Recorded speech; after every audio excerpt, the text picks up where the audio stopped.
Everton, I was just saying to the guys before, I'm not sure Frank Lampard will survive. Yeah. You know, the Everton fans were singing his name last night. There seems to be a sort of, it was at 2-1 up. Yeah. Arguably, admittedly, it was at 2-1 up. But there seems to be a feeling that it's maybe not. No, and even if he did go, which I'm not saying he will, but I don't think it necessarily is his fault. But I have a funny feeling, and knowing how they've operated under Fahad Mashiri, that he might just do one more twist and get rid of him and just saying, right, we just got to try and stay up here.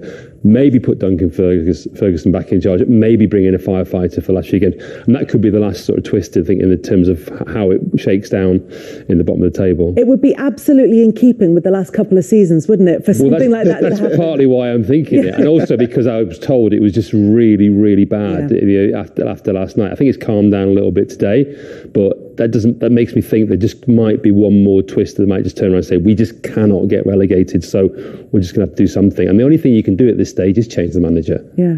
And what you don't want to do by the time you change the manager is have it beyond repair. Yeah. You don't want to allow this. So there are still games left, aren't there? You know, and maybe, say, for example, if they do lose on Saturday, they might think, right, that's it, finally. We're just going to have to make the change here. But I don't know. I just have a funny feeling, and a couple of messages I've had thinking that maybe it's not that unlikely that they'll do it again. Because they've got those 5 difficult games, then they've got a couple of winnable, arguably games, and then it's Arsenal on the last day of the season for Everton, isn't it? So the thing is about is that you look at the next 4 fixtures that they've got. I mean, they might be that quite deep in there by the time. Obviously, by the time they get to Leicester again, mate, they could be 3 or 4 points, depending on results. They could be 3 or 4 points from safety. So I'm guessing if they do make a change, it would have to be maybe relatively soon. Yeah. You'd have to think. be now. Yeah, because they could come down to but that Watford game, certainly you want a manager who's had a chance to get his methods in place before that Watford game, because that could be crucial. I personally don't think that they will change, because I think even if whatever manager you put in, even if it's Duncan or it's Lamps, I think the players. I like that you specified Duncan Ferguson. Alex isn't going to come out this time. One last chance.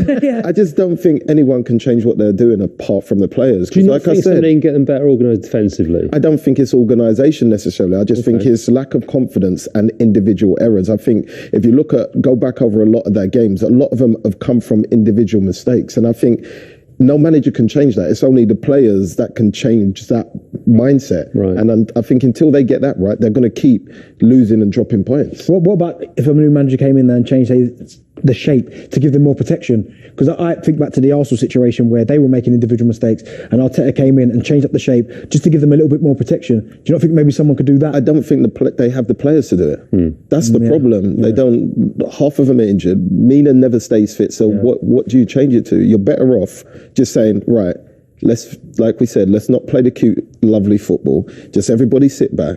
We have the pace and we have the strikers to create goals and take chances. So let's play on the break. But then, at least that way you protect yourself instead of trying to play open expansive. Because you know. I feel like Everton fans are smart enough to see that happening and not be too upset that the team aren't playing expansive football and losing 4-3, but they've been entertained. They're at the stage of the season now where they understand that results have to come and they understand why that's the problem is all you three are being rational. Whereas you've got to remember, football club owners aren't rational necessarily, and I just think they might just look at it and think, I've got to change something. I've just got to do it because I cannot. I imagine Farhad Mashiri is sitting there thinking, I can't go to the Championship basically. So that'll be his mindset. It won't be like, okay, these are the mistakes that have been made. Lampard might be the best for us longer term. He's been in the Championship before. It's not unusual for him to be. Obviously, he was at Derby. All of that, we can sit here and think it's not his fault, but I just know football owners, they're just not rational people at times. They'll just say, right, okay, fine, when we cannot go down, I will do something. And it might be anything. It might bring back Sam Allardyce. But the thing is that there's no guarantees that Frank even gets you out of the Championship if they go down, because he tried with Derby and it didn't work. So that's another decision they'll have to make. Yeah. Yeah, and again, there was a sort of similar situation where the club was well funded, but it wasn't necessarily working in the transfer market at times over that spell, and then didn't quite make it into the playoffs under Frank Lampard.